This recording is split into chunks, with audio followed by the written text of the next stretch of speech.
Writing systems.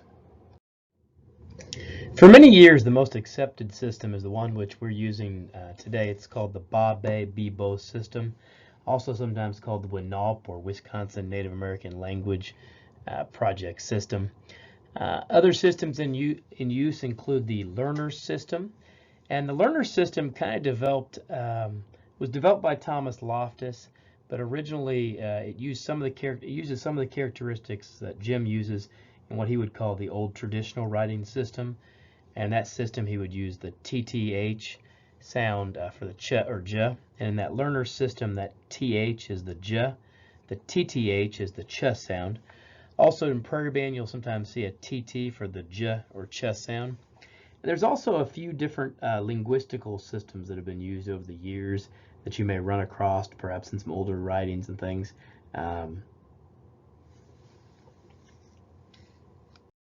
There's also old Madawan writing systems. This one here is something that was shared with me by a gentleman named Howard LaRue, also known as Shipshewana, and it's a pictorial writing system based on some of those Madawan scrolls.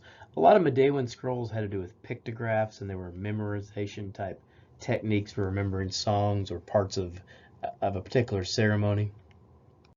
Additional Madawan text. These styles are not known widely outside of the Madawan society.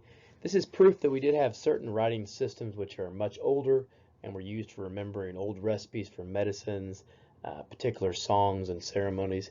But as you can see, although they would work well on scrolls or to remember larger things, to actually freehandly write it might be a little bit more complicated. And you would have to develop some particular keys if you were using it on like a computer, if you were. Ojibwa syllabics, very similar to what would have been used by Potawatomi and Cree people.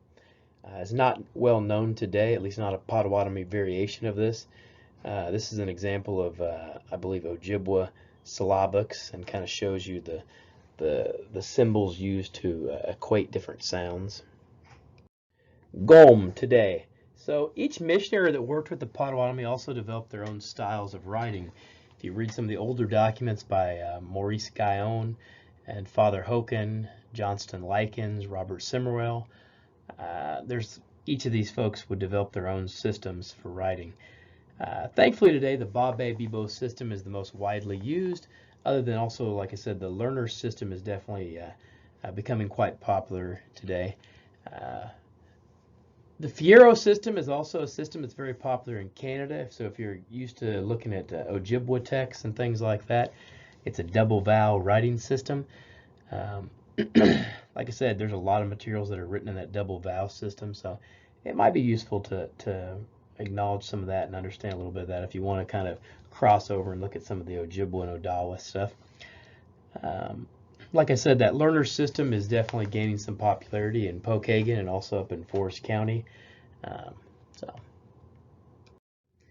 So since the learner system is becoming kind of popular within Pokagon and Forest County, I thought I would share a little bit about that system. The E in that system, the big thing about it is really they differentiate all the different sounds that the E can make. The E can be kind of an I sound, like invisible, I. It can be as in wreck, with E with a dot on it. The E with the diacritical is like like mash, The E with two dots is like in dump. The E with a triangle over the top of it, and I actually couldn't find this symbol, is kind of like like in book, or cook, And then the A is always that ah sound, like in father. The I is that double E sound, like E, like need or read. The O is always that O sound, like in go or no. The TH is the j, and then the TTH is the ch. An example with that E with the triangle over it would be ninwuk or min, ninwuk. So with the Ba-Be system, also sometimes known as the WNALP system, the main thing here is that a lot of those E's, they become understandable as you're learning the language. Once you just pick up a few of them, you start to see the patterns within them, because if you have an E followed by an N or a T, it's more that I sound. And if it's followed by a K, it's more that sound. So like sucksy is a deer, single is a squirrel. And then the I being that EE sound like need or read. And then the E with a diacritical, that like in rash. And O always being the O sound in row or go. And what I've found over the years is that as you learn more of the language, those E's, they really start to make sense as in whether they're an or an type sound.